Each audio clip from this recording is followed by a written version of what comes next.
Hi, welcome to Bizwin Learning Path. Today, I'm going to give a quick introduction to one of the most important modules from our stable. It's called sales forecasting. As you know, forecasting is a very crucial activity of a salesperson.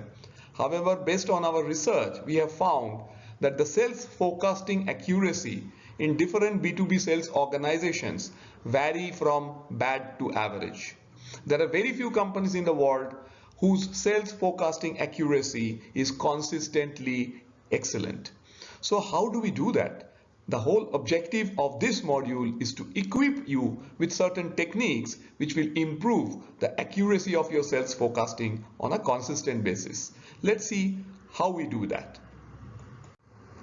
These are the two submodules which we have in this sales forecasting module. Number one, how to qualify an opportunity using lead opportunity qualification technique. And number two, how to do sales forecasting more effectively. In the first module, submodule, what we are going to cover is a step-by-step approach of qualifying an opportunity. It will enable you to uncover the blind spots in an opportunity and would also prepare you with the next action steps.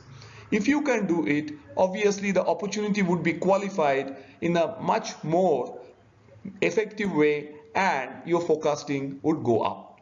In the second submodule, what we are going to cover here is the different sales forecasting techniques, that's the time series techniques, causal analysis techniques, and the pipeline projection based technique.